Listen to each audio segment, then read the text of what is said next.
అలా కోవట్లను పెట్టుకొని నడిపిస్తున్నారు. కోవట్లకు కూడా చెప్తున్నా, కాంగ్రెస్ లో కోవట్లు ఉంటే ప్రూవ్ అయిన రోజు బట్టలిప్పి కొడతా అని చెప్పి కూడా ఈ సందర్భంగా తెలియజేస్తా ఉన్నా. నేను ఎంత మంచోన్నో అంత గలీజ్ గాని. I'm almost 60 years. నేను ఇంకా బతుకుతా 5 ఏళ్ళు బతుకుతానో 10 ఏళ్ళు బతుకుతానో, లెట్ ఇట్ బి ఎనీథింగ్. నాకు పాలిటిక్స్ అనేది కాదు, కానీ ఇటువంటి వాళ్ళని చక్కగా చేయాలి, సిస్టమ్ ను మారవాలి. సిస్టమ్ లో మార్పు రానంత రోజులు ఇప్పుడు ఎంతో మంది కష్టపడ్డారు. కార్యకర్తలుగానే ఉండిపోతున్నారు. నేను ఎప్పుడు కూడా చెప్తా, మనకు వాళ్ళే బేస్. పార్టీని కాపాడుకుంటే పార్టీ మనల్ని కాపాడుతుంది, మనం పార్టీని కాపాడాలి. ఎక్కడ కాపాడుతున్నారు? కొంతమంది మొత్తం డ్యామేజ్ చేస్తా ఉన్నారు. వాళ్ళ డబ్బులకు అమ్ముడు పోయి వాళ్ళకి ఇన్ఫర్మేషన్లు ఇచ్చి మేము వాళ్ళని లాక్ చేద్దామంటే మమ్మల్ని లాక్ చేసే ప్లాన్ లో ఉన్నారు. అంటే ఇది ఎంతవరకు రైట్? నేను వాళ్ళని లాక్ చేసి స్టేట్ లో ఎక్కడ తిరగకుండా చేద్దామంటే మైనంపల్లిని లాక్ చేయాలని చూస్తున్నారు. మైనంపల్లిని లాక్ చేసుడు ఎవరైనా అయ్యేతరం కాదు. దేనికైనా సిస్టమ్ ఉంటుంది, సిస్టమ్ కు రెస్పెక్ట్ ఇస్తా. అది బిహాండ్ లిమిట్స్. ప్రతి దానికి హీల్డ్ పాయింట్ ఉంటది. ఆ హీల్డ్ పాయింట్ దాటితే కిస్కా బాప్ కోనై సుంతా అని చెప్పి సందర్భంగా తెలియజేస్తా ఉన్నా. నేను రాజకీయ లబ్ధి కోసం దేనికి సరెండర్ గాను. నేను ఆ రోజు నీలాగా లుచ్చా పనులు చేయలేదు, నీలాగా తుచ్చపు పనులు చేయబోము.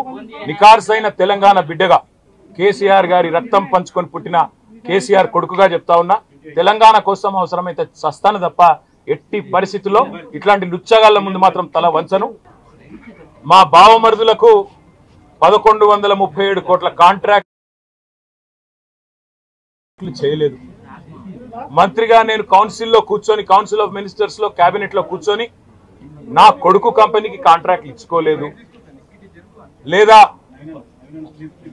నేను ల్యాండ్ క్రూజర్ కార్లు కొనుక్కోలేదు. ఆ పనులు రేవంత్ రెడ్డి గారు, ఆయన మంత్రివర్గ సహచరులు, ఆ సాగు తెలివితేటలు, ఆ అవినీతి తెలివితేటలు వాళ్ళకే ఉన్నాయి.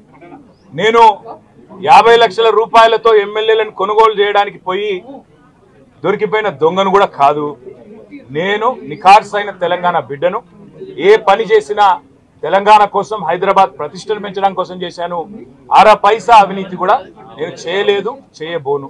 సరే, ఇవాళ కొంచెం ఉర్రకుండా ఆగలుగుతారా? ఇవాళ కొంతమంది అర్థమయ్యి కాని వాళ్ళు, తెలిసి తెలియని వాళ్ళు ఏదో కొంత బురద జల్లి తాత్కాలికంగా మీడియా మేనేజ్మెంట్ ద్వారా రాజకీయ పబ్బం గడుపుకోవాలనుకునే కాంగ్రెస్ వాళ్ళకి నేను చెప్పేది ఒకటే, నిజం నిలకడ మీద తెలుస్తుంది. మీరు ఇవాళ చల్లే బురద ఎట్టి పరిస్థితుల్లో మా దృష్టి ఏదైతే కేంద్రీకరించబడిందో దాని నుంచి తప్పించలేదు. మేము మాట్లాడుతూనే ఉంటాం, కొట్లాడుతూనే ఉంటాం. గత సంవత్సర కాలంగా విద్యుత్ ఛార్జీలు పెంచవద్దని కొట్లాడింది టీఆర్ఎస్.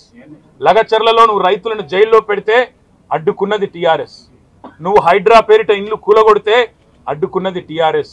6 గ్యారంటీల అమలు నువ్వు చేయకపోతే నిలదీసింది అడిగడుగున కేసీఆర్ బృందం.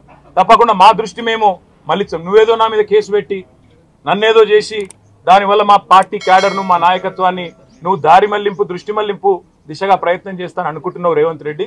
అది నీ వల్ల కాదు. ముమ్మాటికి నువ్విచ్చిన 420 హామీలు ప్రశ్నిస్తూనే ఉంటాం. నువ్వు ఎన్ని కేసులు పెట్టినా, ఇది కాదు ఇంకో 100 పెట్టుకో, ఇంకో 1000 పెట్టుకో, ఎదురు